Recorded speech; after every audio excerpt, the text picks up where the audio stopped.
Hello everyone, welcome back to my channel. Today we are going to discuss the second part of this chapter. So let's begin. अब हम इसमें बात करते हैं आज land resources की, क्योंकि लैंड रिसोर्सेज के थ्रू हम ये एग्जाम्पल के थ्रू समझने की कोशिश कर रहे हैं कि रिसोर्सेज और डेवलपमेंट आपस में क्यों इतने इम्पोर्टेंट हैं। ठीक है, रिसोर्सेज को सेव करना क्यों इम्पोर्टेंट है। सस्टेनेबल डेवलपमेंट की हमने बात करी। तो अगर हम लैंड को एज अ रिसोर्स देखें तो ये अपने आप में एक नेचुरल रिसोर्स है, मैन मेड नहीं है। ठीक है, ये हमें नेचर ने प्रोवाइड किया है, हमने तो इसे बनाया नहीं है।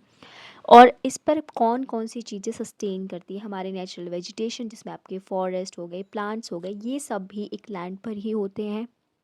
वाइल्ड लाइफ हो गई, आपके जो बर्ड्स हैं, एनिमल्स हैं, सब एक लैंड पर ही रहते हैं। हमारी ह्यूमन लाइफ लैंड पर है।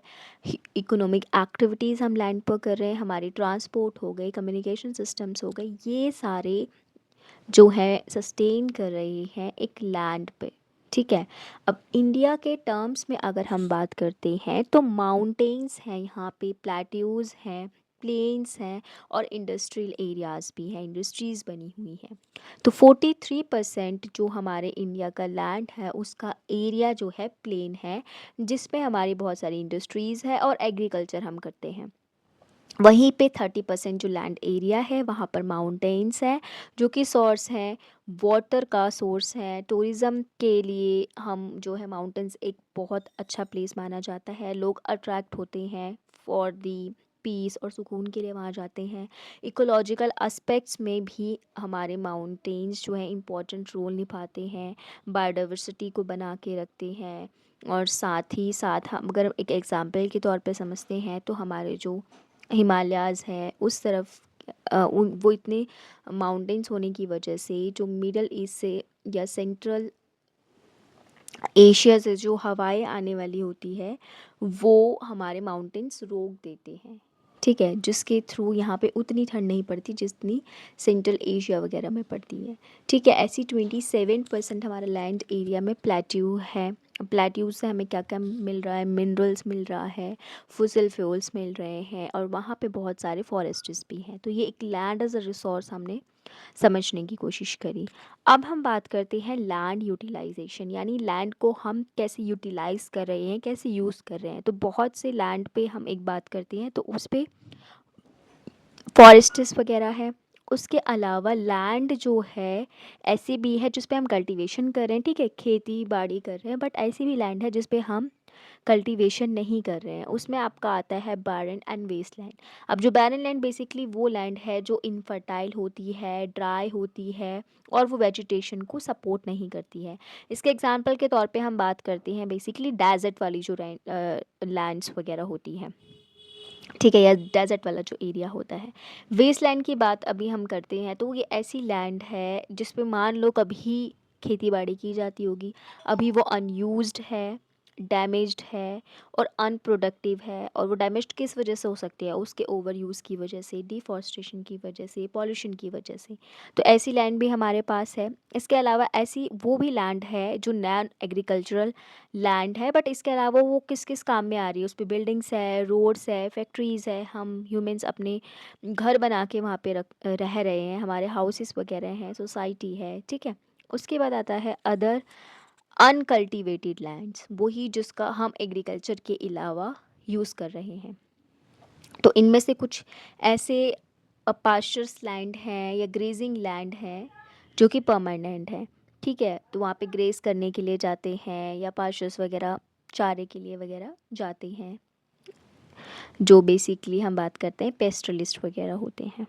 ठीक है, कुछ ऐसी भी लैंड है जहाँ पे ट्री क्रॉप्स वगैरह ये सब है, मतलब एक फॉरेस्ट जैसा एरिया है, वहाँ पे क्रॉप्स भी हैं, अलग अलग प्लांट्स हैं, मिक्स्ड काइंड ऑफ या वेरियस टाइप्स ऑफ वहाँ पे क्रॉप्स ट्रीज़ वगैरह हैं। ठीक है, उसके बाद हम बात करते हैं कल्चरेबल वेस्टलैंड। अब कल्चरेबल वेस्टलैंड वही हो गया उस पर हम कल्टीवेशन करते हैं। ठीक है, बट अभी उसको इतना टाइम हो गया है कि हमने 5 साल से ज़्यादा एग्रीकल्चरल ईयर के लिए वो अभी खाली पड़ा हुआ है, तो वो कल्चरेबल वेस्टलैंड हो गया। उसके बाद हम बात करते हैं फैलोलाइंस।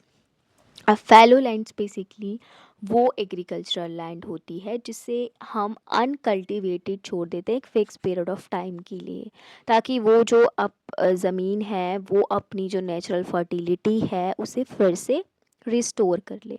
ठीक है, अब एक होता है करंट फैलो जिसको कि 1 साल या 1 साल से कम के लिए अभी खाली छोड़ा गया है ताकि वो रिस्टोर कर लेगी अपनी नेचुरल फर्टिलिटी को।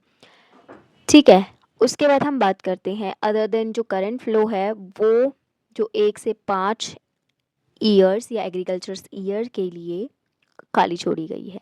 ठीक है, उसके बाद हमारा आता है net sworn area. Net sworn area basically वो वाली लैंड होता है या वो वाला लैंड एरिया होता है जिस पे कल्टीवेशन किया जाता है क्रॉप्स का, या कोई भी हम अपनी फसलें उगाते हैं एटलीस्ट साल में एक बार। ठीक है, तो उसको हम क्या बोलते हैं, एनएसए बोलते हैं, यानी नेट स्वॉन एरिया। वहीं पे जब हम बात करते हैं ग्रॉस क्रॉप्ड एरिया, तो ग्रॉस क्रॉप्ड एरिया क्या है, जहाँ पे आपका नेट स्वॉन एरिया प्लस जिस एरिया पे आप एक कोई फसल जो होती है उसको 2 बार उगाते हैं।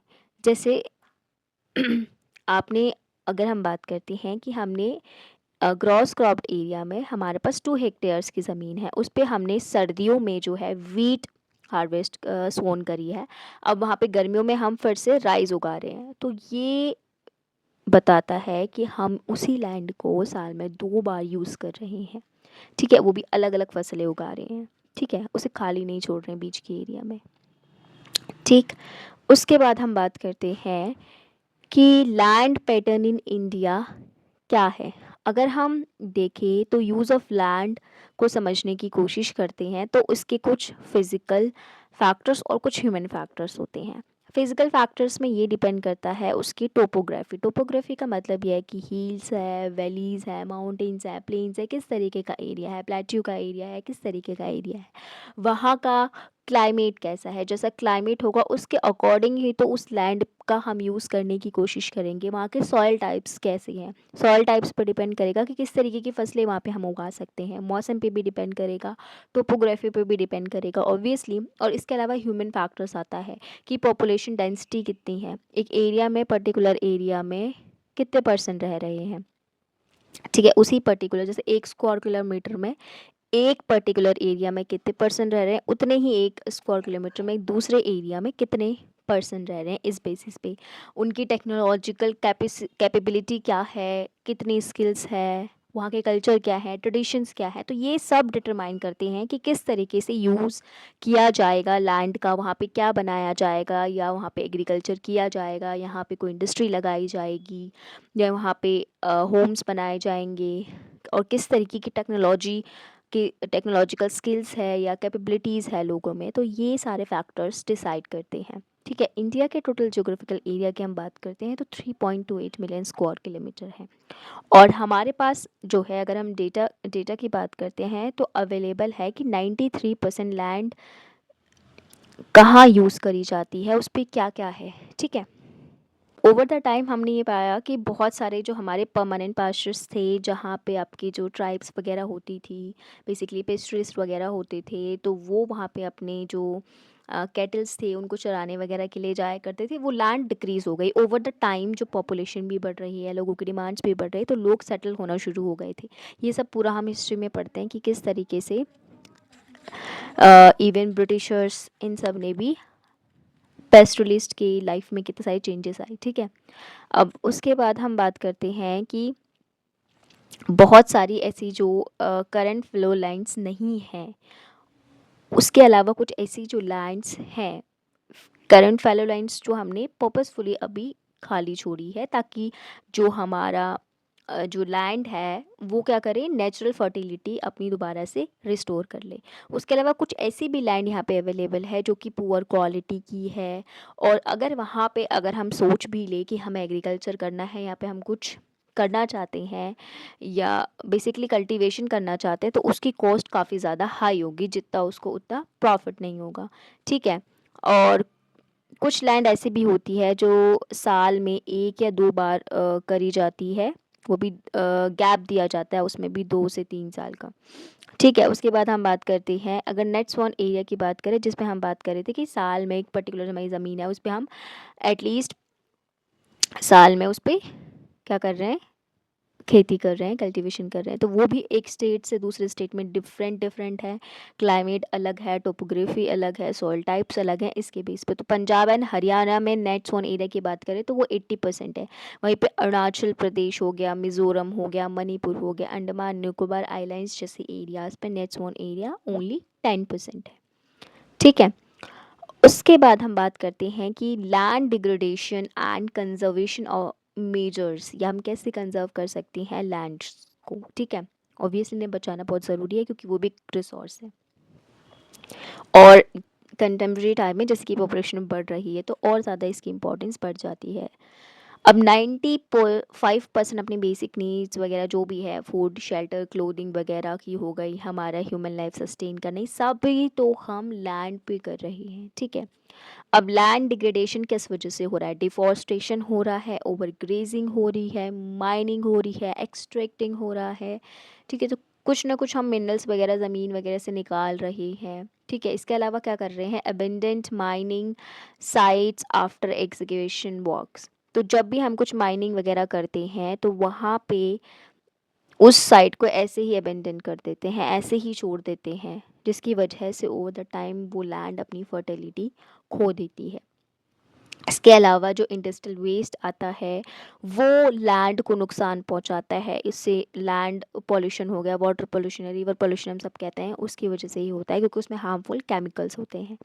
इसके अलावा क्या होता है कि dust release during mineral processing. अब जब मिनरल प्रोसेस कर रहे हैं, ठीक है, उसे प्रोसेस कर रहे हैं एक्सट्रैक्ट करने के बाद, तो उसके बाद ऑब्वियसली वहाँ पे क्या होता है कि बहुत सारी धूल वगैरह होती है, अब वो डस्ट फैल जाती है इधर उधर, तो ओवर द टाइम वो नेगेटिवली जो है एयर सर्कुलेशन को रोकती है, जिसकी वजह से सॉइल की फर्टिलिटी को, उसकी क्वालिटी को नुकसान पहुंचता है और लैंड यूज़ भी अफेक्ट हो जाता है। ऐसे ही वो एक बैरन बंजर भूमि बन जाएगी। ठीक है, उसके बाद हम बात करते हैं कि क्या सॉल्यूशंस हो सकते हैं जिससे कि हम सॉरी लैंड को सेव कर सकें या कंजर्व कर सकें। ऑब्वियसली बहुत इंपॉर्टेंट है। तो सबसे पहले अफॉरेस्टेशन है, ज़्यादा से ज़्यादा प्लांटिंग करना। ठीक है, इससे क्या होगा कि लैंड पे हम अपना जो कल्टीवेशन कर रहे हैं उसमें भी मदद मिल रही है, उसकी वजह से हमारी इकोनॉमिक एक्टिविटीज़ में भी मदद मिल रही है। ठीक है, प्रॉपर मैनेजमेंट होना चाहिए ग्रीजिंग लैंड का कि कितना है, कितना कहाँ पे ज़रूरत है, किस तरीके के है, पूरे एक प्रॉपर प्लानिंग और डेटा होना चाहिए। हम शेल्टर बेल्ट्स भी बना बना लगा सकते हैं प्लांट्स के लिए। ठीक है, इसके अलावा ओवर ग्रेजिंग ना हो उस पर कंट्रोल रखना पड़ेगा, माइनिंग एक्टिविटीज़ पे कंट्रोल रखना पड़ेगा। इवन जब माइनिंग एक्टिविटीज़ हो भी रही है तो एटलीस्ट हम ये इंश्योर करें कि आफ्टर द माइनिंग एक्टिविटीज़ जब हम अपना मिनरल्स वगैरह एक्सट्रैक्ट कर ले रहे हैं या जो भी काम है वो फुलफ़िल कर रहे हैं तो उस एरिया को वैसे ही अ, ठीक करके जाएं। ठीक है, एटलीस्ट कि वहाँ की जो लैंड पे नेगेटिव इम्पैक्ट्स ना पड़े। प्रॉपर डिस्चार्ज और डिस्पोजल होना चाहिए जो भी इंडस्ट्रियल वेस्ट है, बहुत ज़रूरी है। इसके अलावा अपने पास सॉल्यूशन है ही 3R का, रिड्यूस, रीयूज़ एंड रिसाइकल। उसके अलावा आपका आता है स्टेबलाइजेशन ऑफ सैंड ड्यून्स, क्योंकि जब सैंड ड्यून्स स्टेबल होते हैं, स्टेबल फॉर्म में होते हैं तो ये सॉइल इरोजन को रोकेंगे। अब जैसे डेजर्ट का एरिया है वहाँ पे बहुत सारे सैंड ड्यून्स होते हैं। ठीक है, हम जैसे कह सकते हैं कि मिट्टी के पहाड़ टाइप। तो अब वो पहाड़ जैसे बने हुए हैं तो वो एक तरीके से इम्पॉर्टेंट रोल निभा रहे हैं, जिसकी वजह से अगर वहाँ पे बहुत तेज़ हवा भी चल रही है तो सॉइल उड़ के दूसरी जगह नहीं चली जा रही है। शायद उस सॉइल का टाइप कौन सा है वो एक इम्पॉर्टेंट रोल निभा रही है, इस पे डिपेंड करता है। ठीक है, तो वहाँ पे उसकी लैंड की फर्टिलिटी वगैरह इस सब को बना के रखता है, उसकी जो फर्टाइल फील्ड है उसको प्रोटेक्ट करता है। तो in these following ways we can conserve the land. ठीक है, जो कि बहुत one of the important resource है हमारे ह्यूमन लाइफ के लिए भी, हमारी इकोनॉमिक एक्टिविटीज़ के लिए भी। इवन 95% का हमने अभी डिस्कस भी किया। ठीक है, so thank you so much for watching the video till the end. Please don't forget to like and share the video and subscribe my channel Polhis Tutor.